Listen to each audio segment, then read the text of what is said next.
はい、というわけで皆さんどうもこんにちは、オックスアウトでございます。さて今日はですね、こちらのニッコール Z24105F4 から 7.1 を紹介していきたいなというふうに思うんですが、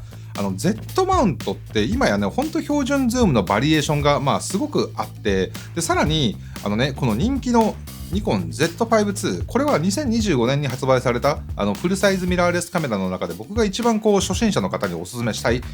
カメラになっているんですけれども、これまではこの2本がレンズキットとしてあったんですけれども、さらにこの24105がここに加わるということで、ますますね、初心者の方は本当どれを選んでいいかわからないっていう風になってきたかなと思うので、今日はこの24105を紹介しつつ、2026年フルサイズデビューするんだったら、この3本どれがいいのかっていうね、話をねしていきたいなという風に思います。じゃあまずね、今回新しく発表されたこのね 24105 なんですけど、なんといっても最大の特徴は 24mm から 105mm をカバーするズームレンズでありながら、約 350g っていう圧倒的な軽さになります。軽いいや、僕ね、ニコンのレンズ普段使ってるやつ、だいたいレンズ 1kg ぐらいあるんですよ。それと比べるとめちゃくちゃ軽い。本当ね、旅行などはもうこれ1本でカバーできるような柔軟性と取り回しの良さがもう本当ね、最大の魅力かなと思います。ただ一方でね、そのトレードオフとなっているのがこの F 値。広角側は 24mm は F4 で始まり、35mm で F4.2、50mm で F5、70mm で F6、で 85mm で F6.3、そして105mm では F7.1 と、正直ね、日中であっても室内のね、動き回る子供を撮影するような場合、ある程度シャッタースピードを速くしなきゃいけないような場合では、簡単に ISO が2500とか5000とかまで跳ね上がっちゃって、ちょっとね、ノイズは目立っちゃうかなっていう感じはするんですよ。なので Z5-2 のレンズキットを検討している初心者の方で、まずそもそも室内をメインでね、背景を大きくぼかして撮影したいという方であれば、Z5-2 はね、ボディ単体で購入して、他の単焦点レンズを別で買う方が、個人的にはおすすめになってきます。屋外メインで考えている人にとっては、ノイズは全く問題になりませんし、何より、この軽さっていうのはね、本当ね、これびっくりするぐらい軽いんですよ。もうこれには感謝しかないと思いますよ。でさらに軽さ以外にもこのレンズもう一つね、売りがあって、最短撮影距離が広角 24mm 側で 0.2m で、望遠側では 0.28m まで寄ることができるので、なので遠くのものから本当手元のものまでもう非常に大きく捉えることができるっていうのが、このレンズのね、本当楽しいところかなというふうに思います。そして写りに関しては広角側からね、中心部分はもうほんとしっかりとシャープに写るんですが、ただ周辺はね、少しちょっと24mm だと甘いかなっていう感じで、周辺原稿もそれなりに出てきます。ただこれはね、望遠側にやっぱり行けば行くほど大きく改善され、50mm とかあとはね、もう 105mm になってくると、隅まですごくね、綺麗にシャープに写る感じでした。やっぱりより大きくて重いで、お値段もそれなりにする、例えば S ラインの24120F4 にはかなわない部分はあるんですけれども、それでもこの軽さを考えれば、もうあえてこちらを好んで使うっていう人もね、割と多いんじゃないかなっていう感じはします。やっぱりね、軽さは正義と言いますか、どこにでも気兼ねなく連れ出せて、なおかつ様々な場面で使えるっていうのがこのレンズの本当にね、最大の魅力かなというふうに思いました。あまり大きな背景ボケが得られるようなタイプのレンズではないんですけれども、でも背景を消しすぎないことで思い出としての情報量がそこにちゃんと残るので、日常とか家族写真においてはこのバランスがちょうどいいなっていうふうには感じました。じゃあ Z5-2 のキットレンズはこれ一択なのかって言われると、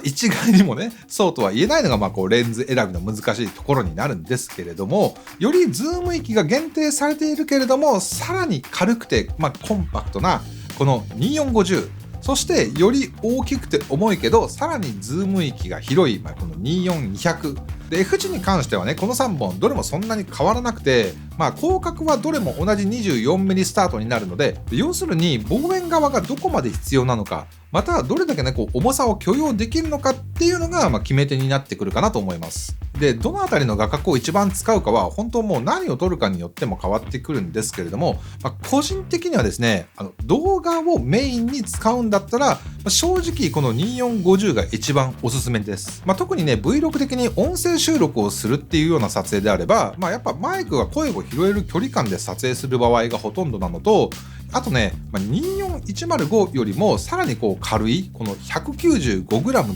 ていうのは、写真よりもカメラを長い時間構えているような動画撮影においては、かなりのアドバンテージになると思います。あとはやっぱ街歩きのスナップですね。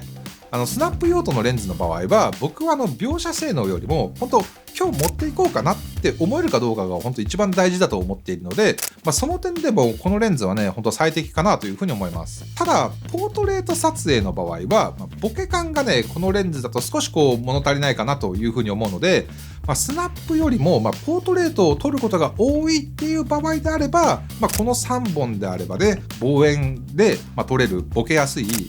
他の2本を選んだ方がいいんじゃないかなというふうに思います。で、こっちの24200は重量がね、約 570g と、この中では一番重いんですけど、正直 24mm から 200mm をこの1本でカバーできるのであれば、全然 570g っていうのは、十二分に軽いというか、むしろ軽すぎるぐらいなんですよね。僕ね、高倍率ズームレンズって持ってなかったんですけど、やっぱでもいざ使ってみると、すげえ便利でしたね。僕ね、昨日動物園に本当何十年ぶりかに行ったんですけど、やっぱ皆さんカメラ持ってらっしゃって、どういったレンズ使ってるのかなと思ったら、大体やっぱりこの 200mm ぐらいの、こういったタイプの高倍率ズームをつけてる方が多かったですね。で、動物園にね、僕この2本両方とも持って行ってたんですけど、やっぱ 105mm じゃ全然足りなくて、ほとんどこの 200mm で撮影してたので、なので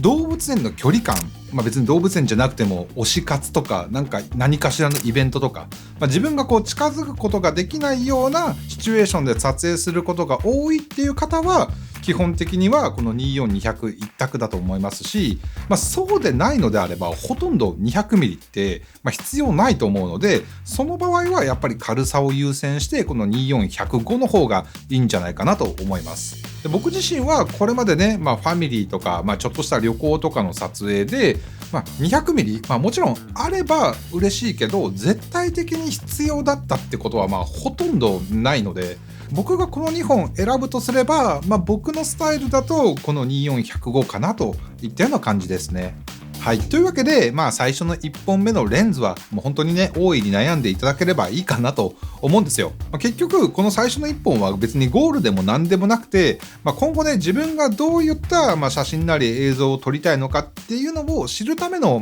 一本的なね、意味合いもすごい強いと思うんですよ。これはね、本当ね、使ってみるまで結構わからないところあるんですよ。僕もね、本当一番最初自分が買ったレンズって1635のね広角ズームレンズだったんですよ。なんでちょっとそれを選んだのか全然覚えてないんですけど、ただね使ってみると本当全然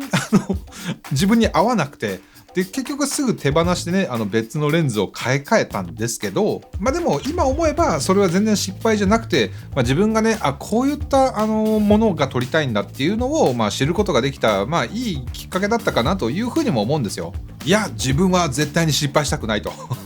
いうことであれば、この3本の中で言えば結局のところこの24105が、一番無難というか中間というか、一番ね失敗は少ないレンズになってるかなというふうに思うので、とりあえずこれを買ってみて、で個人的にはですよ、その2本目3本目っていうのは自分のその好きな焦点距離を見つけて、より明るくて大きなねボケを得られるような、そういったレンズにもねチャレンジしてほしいなというふうに思います。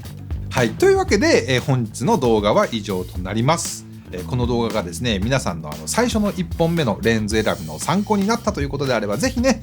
いいねとチャンネル登録で応援していただければなというふうに思います。